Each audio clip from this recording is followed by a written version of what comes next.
है शीतल, क्या कर रही है? जल्दी आ। मेकअप कर रही हूँ माँ, आती हूँ। शीतल मेकअप करने के बाद बाहर आई। उसकी माँ पहले से ही बाहर इंतजार कर रही थी। दोनों मंदिर जाने वाले थे। मेकअप करने में कितना टाइम लगता है बेटी? टाइम लगता है माँ, आप नहीं समझोगे।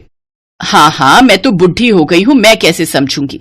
लेकिन बेटी, घर का कामकाज भी तो सीखना पड़ेगा, नहीं तो ससुराल जाके क्या करेगी? हाँ, वहां भी मेकअप ही करूंगी माँ, मैं तो एक ब्यूटी पार्लर खोलूंगी। अच्छा, और घर का काम कौन करेगा? नौकरानी रख दूंगी। ब्यूटी पार्लर से बहुत पैसा आएगा, बहुत अच्छा मेकअप करती हूँ मैं। और अगर तेरी सास ने तुझे काम नहीं करने दिया तो सास बदल लूंगी। तू भी न बेटी, कुछ भी बोलती है। अब चलो माँ, देर हो रही है। शीतल और उसकी माँ मंदिर चली गई। मंदिर में पंडित जी दोनों को बहुत अच्छी तरह से पहचानते थे। अरे मंजू बहन, बेटी जवान हो गई है, शादी वादी करवाओगी कि नहीं? हाँ पंडित जी, आपकी नजर में कोई अच्छा लड़का है क्या? है ना, मैं फोटो लेकर आता हूँ घर, उसी बहाने शीतल बेटी के हाथों का चाय भी पी लूंगा। पंडित जी शाम को एक लड़के का फोटो लेकर घर आए। लड़के का फोटो देखकर शीतल शादी के लिए मान गई। लड़के का नाम मुकुंद था और वो किराने की दुकान चलाता था। और 1 महीने के अंदर शीतल की शादी हो गई। ससुराल को लेकर हर लड़की की तरह शीतल के मन में भी बहुत सारे सपने थे, लेकिन हर लड़की की तरह शीतल के सपने भी टूटने वाले थे।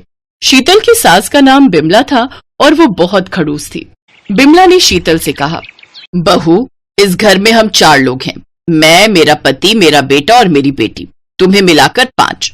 हर रोज 5 लोगों के लिए खाना बनाना पड़ेगा। खाना? लेकिन मुझे तो खाना बनाना नहीं आता। क्या खाना बनाना नहीं आता? पंडित जी ने तो कहा था कि तुम अच्छी संस्कारी और सुशील लड़की हो। हाँ माँ जी, वो तो मैं हूँ, क्यों? सुशील लड़की होने के लिए खाना बनाना जरूरी है क्या?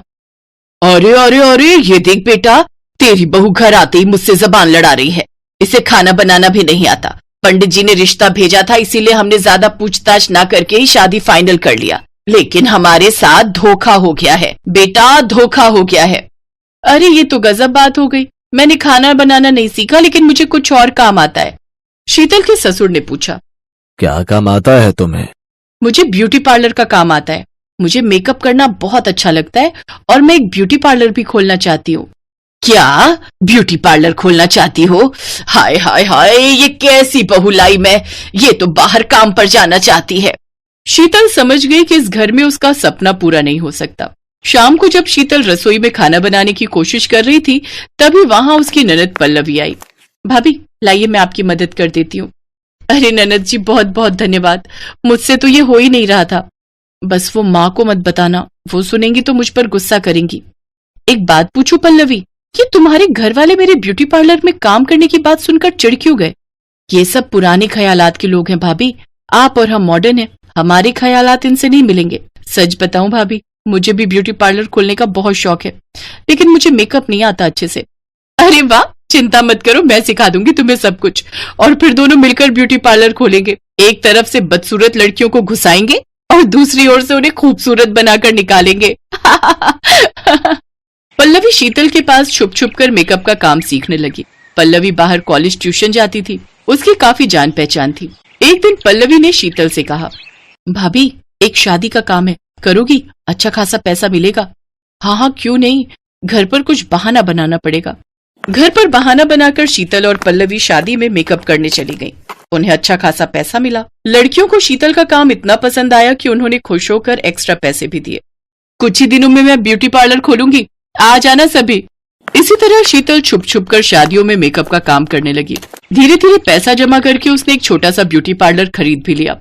अब बस सामान खरीद कर ब्यूटी पार्लर का काम शुरू करना था। लेकिन तभी यह खबर बिमला के कानों में पहुंच गई। क्या तुमने ब्यूटी पार्लर खोला है? हमारे घर की बहू होकर बाहर काम पर जाना चाहती हो? हाँ, हमने बार बार मना किया था ना, करम जली। मुकुंद ने शीतल को एक थप्पड़ मारा। शीतल नीचे गिर पड़ी, उसका सर दीवार से टकरा गया और उसकी मौत हो गई। अरे बेटा, ये क्या किया तूने? मार कैसे डाला? मैं तो सिर्फ थप्पड़ मारना चाहता था, लेकिन ये क्या हो गया? जल्दी बॉडी को छिपा दो, नहीं तो गड़बड़ हो जाएगी। तीनों ने शीतल की बॉडी को उसी ब्यूटी पार्लर के नीचे जमीन में दफना दिया। पल्लवी घर लौटकर भाभी को ढूंढने लगी तो बिमला ने कहा, भाग गई है वो, अब से इस घर में उसका नाम भी मत लेना। लेकिन अगले ही दिन अचानक से मुकुंद की दुकान पर आग लग गई। अचानक से कमाई का एकमात्र जरिया बंद हो गया। ये पापी पेट लोगों से क्या क्या करवाता है। भूख के मारे बिमला को उस ब्यूटी पार्लर की याद आई। पल्लवी बेटी, तुझे भी थोड़ा बहुत मेकअप आता है ना, जा तू ब्यूटी पार्लर चला। लेकिन माँ, मुझे अच्छी तरह से नहीं आता है। अरे तू 2-3 दिन जा तो सही, सब कुछ सीख जाएगी। पल्लवी ब्यूटी पार्लर में गई, लेकिन उसका हाथ कांप रहा था। उसे ज्यादा कुछ आता भी नहीं था, इसीलिए वो बहुत ज्यादा टेंशन में थी। तभी एक औरत आई। तुम बाल काट सकती हो ना? मेरे बाल ठीक से काट दो, मुझे शादी में जाना है। वो औरत बैठ गई, लेकिन पल्लवी ने डर के मारे कैंची पर हाथ भी नहीं दिया। उस औरत ने आंखें बंद कर ली। तभी पल्लवी ने देखा अचानक से कैंची अपने आप हवा में तैरने लगी और वो कैंची अपने आप ही उस औरत के बाल काटने लगी। अरे ये क्या, ये जादू कैसे हो रहा है? बाल कटने के बाद वो कैंची अपनी जगह पर वापस आ गई। वो औरत बड़ी खुश हुई। अरे वाह, बहुत अच्छा काटा है, ये लो पैसे। पैसे देकर वो औरत चली गई, लेकिन पल्लवी को कुछ समझ नहीं आ रहा था। वो हैरान थी। तभी उसके सामने शीतल की आत्मा आई। पल्लवी, हैरान मत हो, वो मैं थी। मुझे पता था कि तुम घबराई हुई थी, इसीलिए मैं तुम्हारी मदद करने के लिए आई। मैं इसी जमीन के नीचे हूँ पल्लवी। शीतल की आत्मा ने पल्लवी को सब कुछ बताया और उसे इस मर्डर का बदला लेने के लिए कहा। पल्लवी ने पुलिस में खबर की। बिमला, उसके पति और मुकुंद को अरेस्ट किया गया। पल्लवी अकेली उस घर में रहने लगी और ब्यूटी पार्लर चलाने लगी। शीतल की आत्मा उसी ब्यूटी पार्लर में रह गई, क्योंकि वही उसका सपना था और वही जादुई तरीके से लोगों का मेकअप करने लगी। पल्लवी की अच्छी खासी कमाई होने लगी और शीतल भी खुशी खुशी अपना सपना पूरा करने लगी।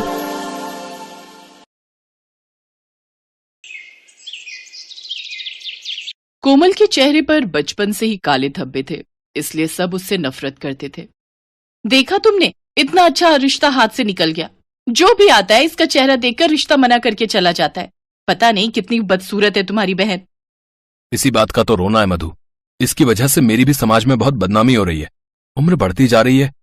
सब मुझे ताने देते हैं कि मैं भाई होकर अभी तक अपनी बहन की शादी नहीं करवा पा रहा। पता नहीं ऐसी बदसूरत बहन का भाई होना ही मेरे भाग्य में क्यों लिखा था। अब बस भी करो, तुम दोनों तो कोमल के पीछे ही पड़ गए हो। इसमें उस बेचारी की क्या गलती है?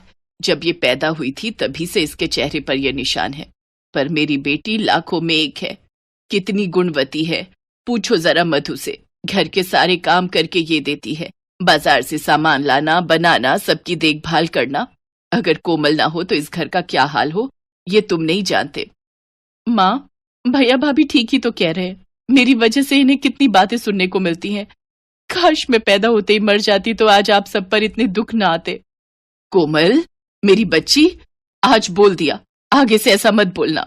तुम्हारे पिता के जाने के बाद तुम दोनों बच्चे ही तो मेरा सहारा हो।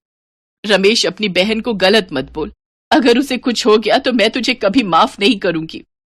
अरे माँ जी, आप जानती नहीं हो, अभी तो ये रोकर चुप हो जाएगी, उसके बाद फिर से वही कहानी। कोई रिश्ता बताऊंगी इसके लिए तो इसकी शक्ल देखकर फिर रिश्ते के लिए मना हो जाएगा।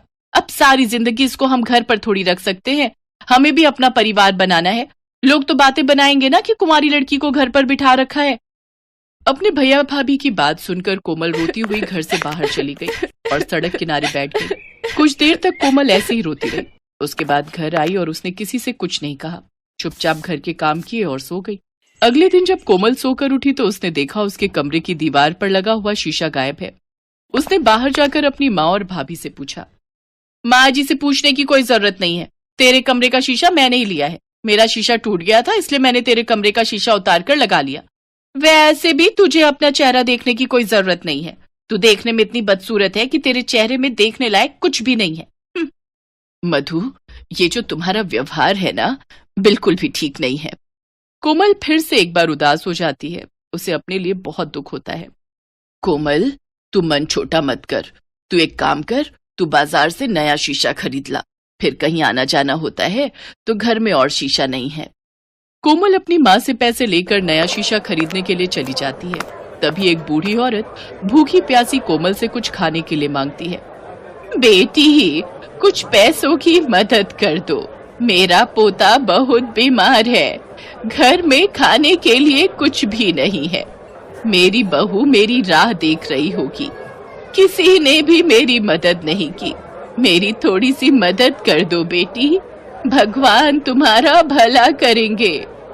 अब क्या करूं, मेरे पास तो बस ये शीशे के ही पैसे हैं। क्या करूं, या तो इनको पैसे दे देती हूँ, बाद में शीशा खरीद लूंगी।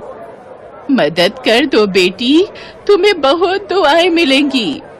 ये लो अम्मा, ये पैसे रख लो, तुम्हारे काम आएंगे। जीती रहो बेटी, आज तुमने मेरी मदद की है, देखना तुम्हारे साथ हमेशा अच्छा होगा। बूढ़ी औरत कोमल को दुआएं देकर वहां से चली जाती है। कोमल थोड़ा आगे जाती है तो उसे एक कबाड़ी वाला मिलता है। कोमल देखती है कबाड़ी वाले के ठेले पर एक पुराना शीशा रखा हुआ है। कोमल उससे पूछती है, भैया ये शीशा तुम मुझे बेच सकते हो? हाँ हाँ, क्यों नहीं। मैं तो वैसे भी इस शीशे को फेंकने वाला था, क्योंकि इस शीशे का फ्रेम टूटा हुआ है जी। कोई बात नहीं भैया, वो तो मैं लगवा लूंगी, पर मेरे पास 20 रुपए ही बचे हैं, अगर तुम इतने का दे सको तो। हाँ ले लो, कोई बात नहीं। मैं तो वैसे भी घर ही जा रहा था जी, जाते जाते 20 रुपए और कमा लेता हूँ। कबाड़ी वाला कोमल को वो शीशा दे देता है। कोमल रास्ते में शीशा दुकान पर बनने के लिए दे देती है और अगले दिन वो नया फ्रेम लगवा कर शीशा घर ले आती है। अगले दिन नहा धोकर जब कोमल शीशे में अपना चेहरा देखती है तो उस शीशे में से एक चमक निकलती हुई दिखाई देती है और देखते ही देखते कोमल बहुत ही सुंदर दिखने लगती है। उसके सारे दाग धब्बे गायब हो गए थे। कोमल हैरान रह जाती है। तभी शीशे में से आवाज आती है, मैं एक चमत्कारी शीशा हूँ। मुझ में ऐसी शक्ति है कि मैं किसी को भी खूबसूरत बना सकता हूँ। मैंने तुम्हें भी खूबसूरत बना दिया। मैं जानता हूं कि तुम बहुत अच्छे स्वभाव की हो और मैं उन्हीं की मदद करता हूं जो दूसरों की मदद करता है। मैं पहले एक जादूगर के घर पर इस्तेमाल होता था। जब मैं टूट गया तो उस जादूगर ने मुझे कबाड़ी वाले को बेच दिया। उसी जादूगर की कुछ शक्तियां मुझ में भी आ गईं।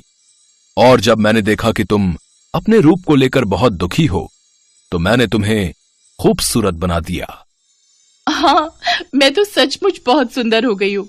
माँ देखो, ये चमत्कारी शीशा है, इसने मुझे सुंदर बना दिया। ये तो सच में चमत्कार हो गया। कोमल तू कितनी सुंदर हो गई है।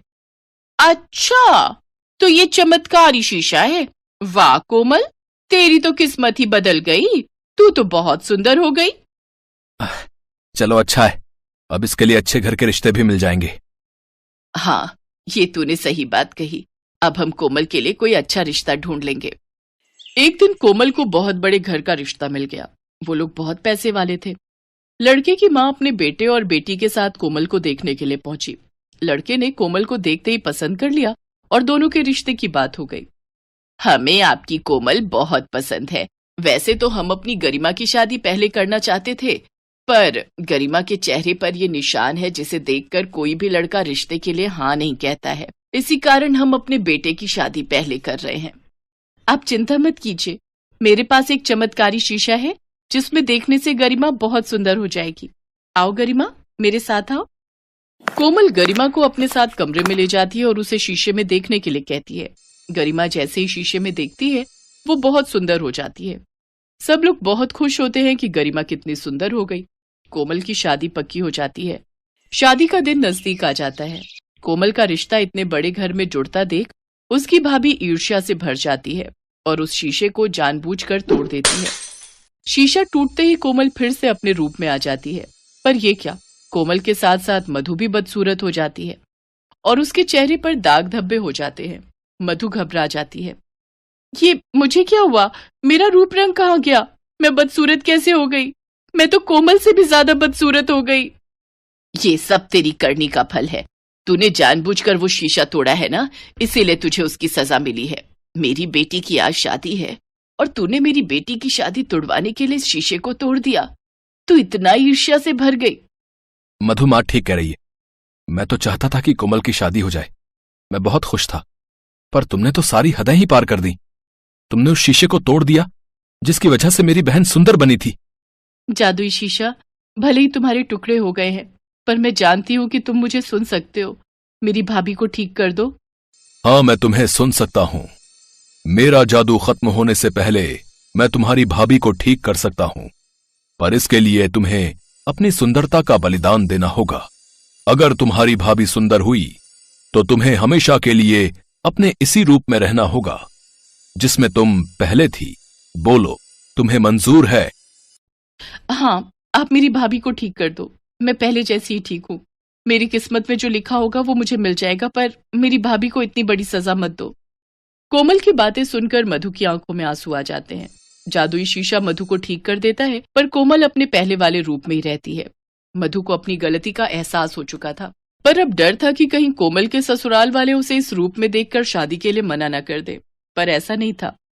कोमल, तुम्हारी सुंदरता तो तुम्हारे भीतर है। व्यक्ति अपने व्यक्तित्व से सुंदर बनता है, ना कि ऊपरी सुंदरता से। तुम हमारे घर की बहू जरूर बनोगी। हमारी गरिमा तुम्हारी वजह से सुंदर हुई है। तुमने जो उसके लिए किया है वो कोई भी नहीं कर सकता। बहन जी, शादी की तैयारी शुरू कीजिए। हम शाम को बारात लेकर समय पर पहुंच जाएंगे। कोमल दुल्हन के रूप में बहुत सुंदर और प्यारी लग रही थी। ये सुंदरता उसकी अपनी खुद की पहचान थी, जो उसके व्यक्तित्व को और निखार रही थी। कोमल अपने माँ और भाई भाभी के गले लगकर खुशी खुशी अपने ससुराल विदा होती है। हेलो दोस्तों, कैसे हैं आप सब? हमारी कहानियाँ देखने के लिए हमारे चैनल को सब्सक्राइब कीजिए और हाँ, बेल आइकॉन पर क्लिक करना मत भूलिएगा।